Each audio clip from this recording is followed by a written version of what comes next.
Бәріңізге сәлем, мен Мардан. Каналыма қош келдіңіз. Илон Маск өте ақылды адам, бірақ оның ақылсыз ойлары да бар. Ол Марсқа ядролық зымыран жіберетіндей ессіз. Оның өмір тарихын оқысаңыз, оның ең басты мақсаты Марсқа көшіп, сонда жаңа өмір бастау керек екенін көресіз. Бұл үшін ақыр заман туралы теориялардың арттан қалмаған сонша, оның қазіргі жалғыз мақсаты өлмес бұрын Марсқа бару. Ол үшін оның не істей алатынын, оның теорияларын, ол туралы теорияларын және оның қорқынышты жоспарларын тыңдау керек. Илон Маск бала кезінде ғарышқа қызығушылық танытқан, алдымен ай оның назарын аударады. 1969 жылы адамзаттың айға қонуы және ондағы суреттер оған керемет әсер қалдырды. Humanity landing on the moon, man, that was maybe the greatest thing ever. Бірақ айдың дәл артында тұрған сол қызыл планета туралы үнемі ойланады. Өсе келе басқа істермен айналысса да, санасында ғарышты армандайды. Біраз уақыттан кейін Марсқа әбден әуре сарсаңға түседі. Өйткені ол қандай да бір жолмен адамдардың әлемнің соңын алып келеді деп сенеді. Әсіресе адамдар жасап шығарған жасанды интеллекттер. Extremely important. I think the danger of AI is much greater than the danger of nuclear warheads by a lot. I try to convince people to slow down AI, to regulate AI. This was futile. I tried for years. Уақыт өте келе ол Марсты егжей-тегжейлі зерттеуге кіріседі. Ақырында, егер ол тиісті шарттарды білсе, Марсты өмір сүре алатынын болжайды. Бұл үшін ең маңызды қиындықтардың бірі Марсқа бара алу. Атап айтқанда ғарыш сапары. Осы арманы үшін ол 2002 жылы 14 наурызда SpaceX компаниясын құрады. Марсқа егжей-тегжейлі зерттеулер жүргізу үшін және оған жетуге мүмкіндік беру үшін де. Өздеріңіз білетіндей, Илон Марсқа бір зерттеу жүргізетін бір робот қондырды және күн сайын ол арманына бір қадам жақындап келеді. Бірақ бұл үшін тым соқыр сияқты. Дәл осы жерде қауіпті бір кезең басталады. Видеоны соңына дейін мұқиятпен қараңыз. Илон Маск неге Марсқа барғысы келеді? Илон Масктың Марсқа барғысы келу себебі негізінде бәрімізге белгілі. Қияметтен алдын болу күтілген нуклеар соғыс және адамзаттың жойылуынан сенімді болуы. Егер керекті жағдайлар жасалса, Марсқа орналасып және өмір бара алғандар үшін сол жерде жалғасады. Independent'тің түркше хабарына қарасақ, климат өзгеруі, пандемиялар және адам мәдениетіне қауіп тудыратын метеорлар туралы айтқан Илон үшін бұл рисктерді азайтудың ең жақсы жолы адамзаттың көк планеталыққа қарай дамуы.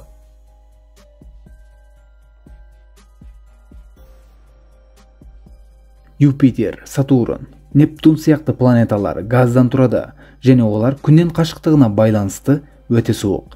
Венера мен Меркурий керісінше күнге өте жақын және өмір сүруге жарамсыз ыстық планеталар. Бұл тұрғыда Марс өмір сүруге болатын жалғыз планета болып көрінеді. Бірақ Марста шынымен де өмір сүруге бола ма? Илон Маск Марсты таңдады, өйткені бұл оның жалғыз мүмкіндігі. Бірақ Марстағы жағдай адам өміріне қолайлы болғанымен, планетадағы температура өте төмен, былай айтқанда орташа температура -60 градус. Сондықтан Марсқа баратындардың барлығы полюстерден де суық планетада өмір сүруге мәжбүр екенін ескеру керек. Осы кезде Илон Масктың қорқынышты бір жоспары бар. But eventually you can transform Mars into an Earth-like planet. How would you do that? You'd warm it up. Just warm it up. If you With want a blanket or with what? How would you warm Mars up? You know, it's a long way away from the sun. There's the fast way and the slow way. Okay. Give me the fast way. The fast way is drop thermonuclear weapons over the poles. You're a super villain. Ғылыми фантастика фильмінен бір үзінді сияқты, солай емес пе? Илонның пікірінше, егер біз Марсқа термоядролық бомба жіберу арқылы Марстың бетін жылыта алсақ, ол климатты өзгертіп, планетаны адамдар үшін өмір сүруге қолайлы ете алады. Мұның бір пайдасы болады деп ойлайсыз ба?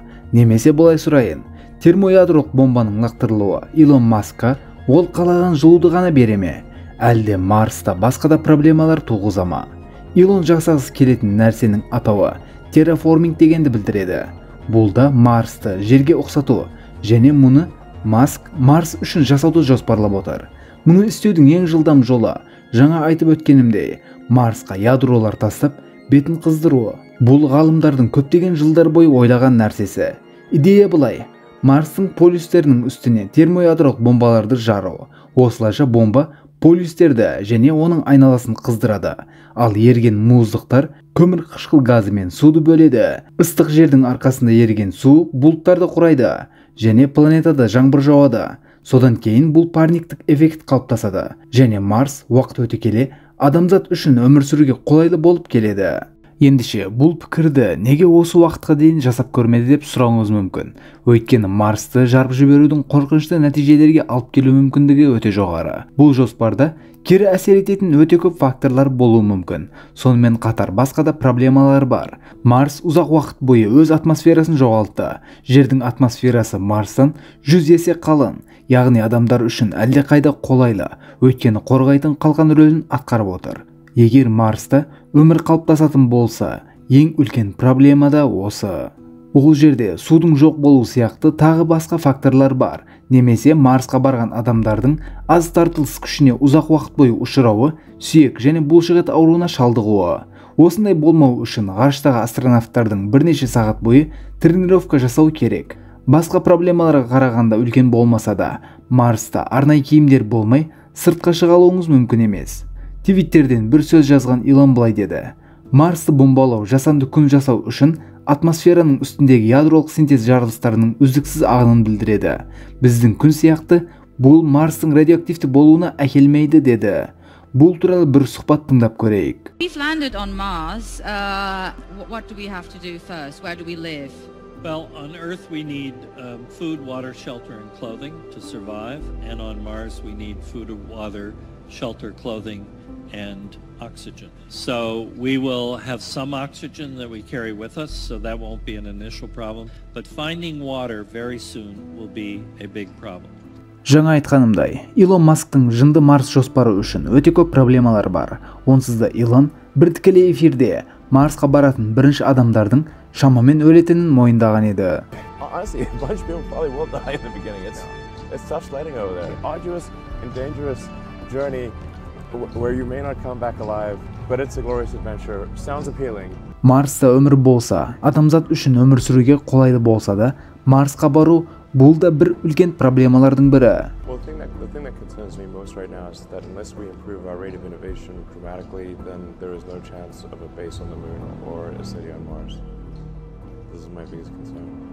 Марс арманы және ол жерде өмір сүру қазіргі таңда тек қана қиялы, және Илон Маск өліден алдын осы нәрсені көру үшін өте қорқынышты қадамдар жасау мүмкін, және мұны естуге дайын болыңыз. Бір аккаунтта біреу жердің бұрында 5 рет жоқ болып кетуге жақындағанын, 6-шысы болса толықтай адамдар тарапынан болатынын айтты. Илон Маск болса бұл твиттің астына: адам өмір көп планеталық болмайтын болса, күннің кеңею себебінен барлық өмірдің жоқ болып кету мүмкіншілігі 100% екенін айтты. Яғни әрдайым тақырыпты Марсқа байланыстырудан қалмайды. Жазуында барлық түрдің адам қолынан жойылатынын айтты. Егер жақсылап оқыған болсаңыз. Илонның пікірі бойынша мұның себебі жасанды интеллект болады. Жасанды интеллект адамзат үшін шынымен де бір қауіп. Мен де бұл тақырыпта Илонға соңына дейін қосыламын. Назар аудардыңыз ба білмеймін, бірақ олар күн өткен сайын біздің орнымызды басып алуда. Адамдар күн өткен сайын баяу болып барады. Бұл технологиялар өмірімізді қолайлы жасай отырып, сонымен қатар біздің бірімізге айналып жатыр. Бұл уақыт өте келе адамдар мен роботтарды бір соғыстың ішіне алып кіруі мүмкін. Және шамамен келешекте осындай оқиға болуы қатты мүмкін. Жасанды интеллект пен адамдардың соғысы.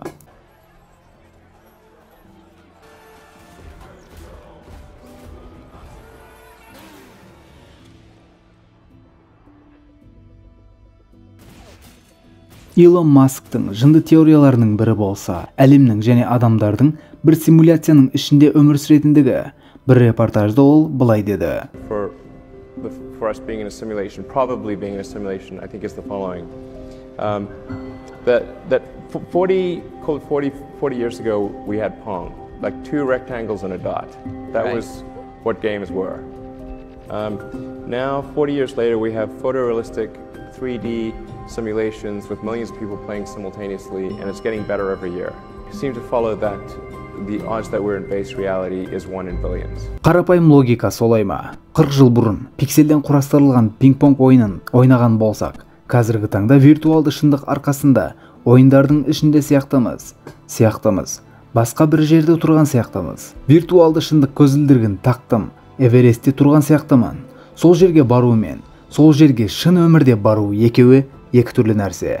Бірақ виртуалды шындық көзілдіріктерінің бізге ұсынған сапасы әрине өте тамаша. Илонның пікірі бойынша 40 жыл бұрын түкке тұрғысыз едік, ал енді келген жерімізге қараңыз. Бұдан бір 40 жылдан кейін не болатынын кім біледі? Оның пікірде дұрыс. Технология әрине дами береді, бірақ бәріміздің симуляцияда өмір сүруіміз мағынасыз бір болжау, тіпті өте күлкілі. Едіше мұны не себептен айтып отыр? Әрине технологияның дамуына байланысты. Бірақ ол ойламаған бір нәрсе бар. Технология дамып жатыр, бірақ даму жылдамдығы әр жылы байы болып келеді. Ол ойлағандай әр 40 жылда дәл сол жылдамдықта дами алмаймыз. Бұл мүмкін емес. Әлі Египет пирамидаларының қалай жасалғанын да білмейміз. Бірақ жарайды. Оны түсіндіру қиын. Оның жасап отырған нәрселері өте сапалы. Сіздерге соңғы сұрағым, сіздің ойыңызша әлем әртүрлі жолдармен жойылғанда Илон Маск өз қиялындағы Марс жоспарына қол жеткізген бола ма? Бұл туралы өз пікіріңізді комментарияға қалдырыңыз. Осындай видеоларды шоу қаласаңыз лайк басып маған білдіре аласыз. Келесі видеоларды өткізіп алмау үшін каналға жазылуды ұмытпаңыз. Келесі бейнелерде көріскенше, мен Мардан.